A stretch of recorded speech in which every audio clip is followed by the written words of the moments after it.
Welcome back, everybody. Let's talk to some of the regulars now. And, of course, we'll look at some of the stories of the day today. And I think this is what we can look forward to. So we'll put them up on the screen. Right, here we go. According to figures released by the Health Ministry last night, the number of confirmed COVID-19 cases that South Africa has had to date is now 4,996. The number of deaths has increased to 93. There has since been 2,073 recoveries, which brings the total number of active cases in South Africa to 2,830. Allegations of abuse of power by law enforcement officers will come under discussion today as Parliament's Portfolio Committee on Police is expected to be briefed by the Police Ministry on its management of the national state of disaster lockdown.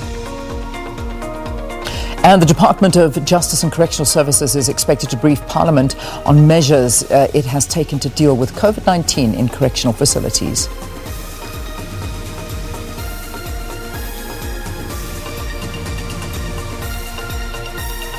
And as always, if you need any more information on the coronavirus, the members of the public are urged to call the 24-hour hotline on 0800 029 999. And you can also add the official government COVID-19 support service on WhatsApp on 0600 123 456.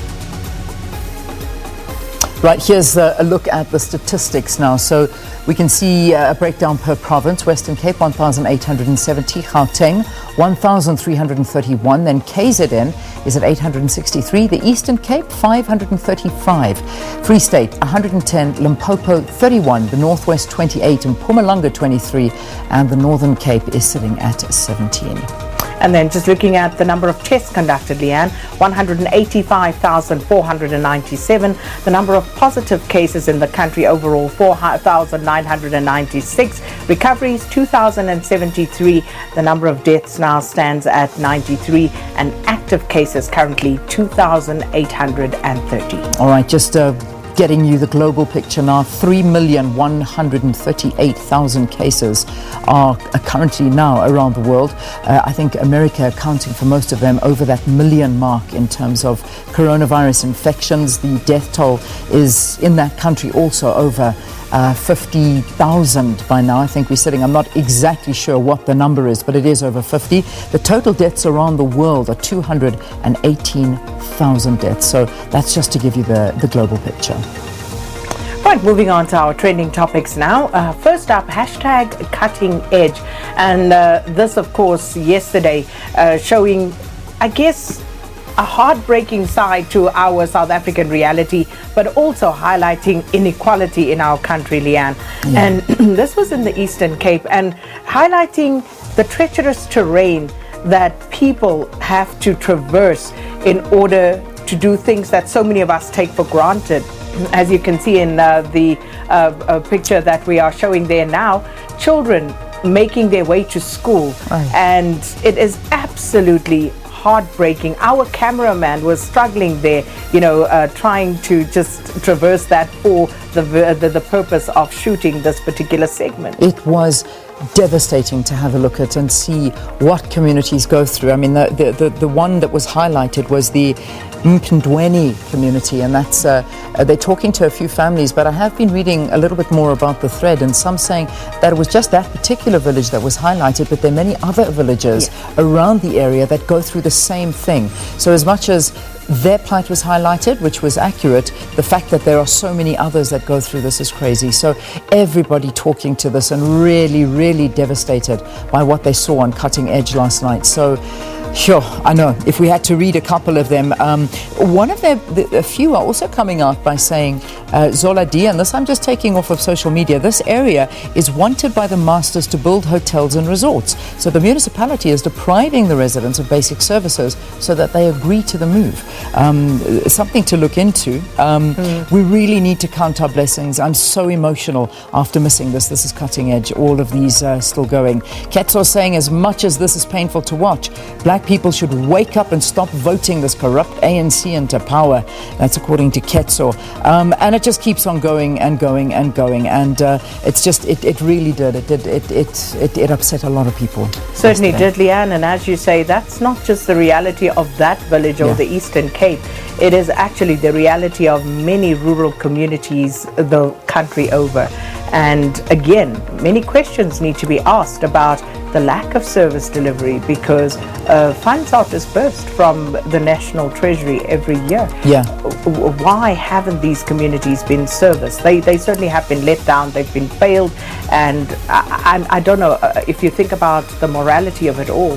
The rest of us looking on, okay, today it's a talking point, but what happens tomorrow? Exactly, and that is always the case. It then just fades into your distant memory, and you bring it up and say, oh, remember that story that once? Meantime, this is the lived experience of those people.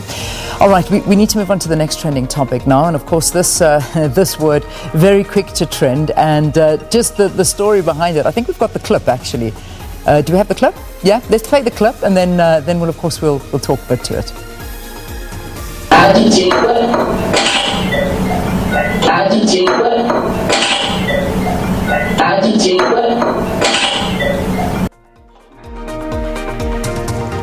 All right, so the word that's making the big trending list there, Andidikwe, and this was said by the Health MEC out in the Eastern Cape, Sindiswe Gwamba, who of course was part of that panel that was assembled yesterday, all the MECs around the country with the Health Minister, and this of course was broadcast live, and this brings into sharp focus the issue of leaving your mic open during these Zoom meetings, which can be very, very dangerous if you don't know it's open. So, the Minister, the MEC, I beg your pardon, talking to the fact that she's tired, that she's fed up. What is the exact translation, I think? Is that pretty much so it? Pretty much fed up, and this fed by up, her own admission, and I'll tell you why, because apparently she sent a message to Dr. Mkhize afterwards, and I'm reading this, and I'm hoping that it is in fact authentic that she said this, and apparently in her apology to the Health Minister, it reads, "Evening Minister Mkhize, I'm noticing comments on my action and the interpretation deduced. I feel I must apologize for the unintended consequence. I am posting this picture, and it's a picture of her in a car, to show how I've been dressed since 6 a.m. in the cold, rainy weather in Umtata. And the only mistake was not to mute, but stood up and said, Andidikwe, Diacha, already away from the chair, taking off my duke, and I have no reason to be fed up with whatever, as I was not under pressure. The media briefing was interesting, and as such, I left after you had closed off. That can easily be verified. Thanks, my apologies again. There was never any malice." So that's the apology. So I'm deducing from what she is saying that she is, she didn't mean to say she was fed up, but it would seem the residents of the Eastern Cape are fed up with the MEC. They have been calling for her to be relieved of her duties. Now the ANC Youth League saying, here, another reason for you.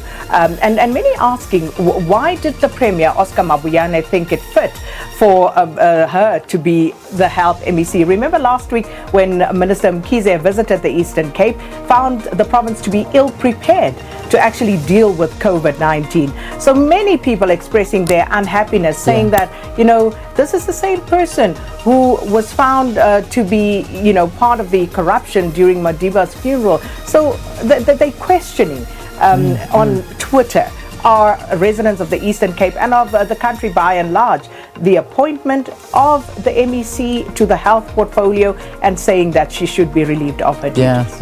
And also talking that she's not qualified for that position as well. And the minister, remember that during that visit as well, saying that he really was not happy with how the Eastern Cape is treating this pandemic. He left there in not a very, very good way. So not too much good news coming from the MEC there of health in the Eastern Cape. It's not a good story. All right, let's just get our final trending topic here. Extend the lockdown, and that's what people are asking. Can you believe it? Like a while ago, people were saying we need to get out of this, but now people are saying extend it. Offense is saying today I'm not sleeping. I want to see the person who initiates these silly trends every night. Extend the lockdown. That's one of them.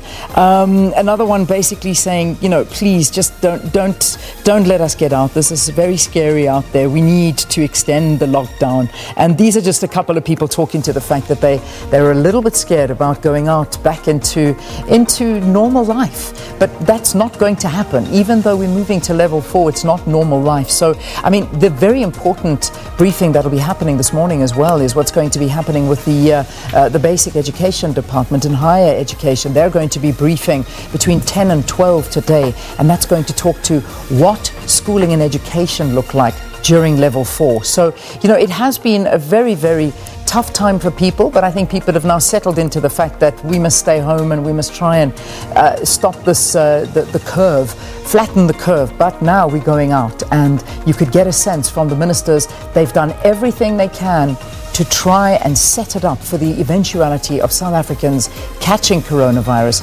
But now it's South Africans that are scared. And that's the reality. All right, moving on to our question of the day. And this morning we're asking you, what are some of your concerns regarding the return of children to school after the national lockdown? Let us know, 0117145861. We'll take some of your calls later. But you can also get in touch with us via Twitter or Facebook at Morning Live SABC. Really looking forward to that one. We've also got quite a few guests coming up in the next hour that will actually talk to that issue of schools going back, and the whole academic recovery plan that is going to be announced today. So we'll be talking to that with the National Professional Teachers Organisation of South Africa, NAPTOSA. That's our first one, and then of course SATU also talking to us. So these are reactions and expectations that we'll be giving you before that press briefing. Right now though, it is 6:30, so let's hand you back to Sakina. She'll give us the latest from the news.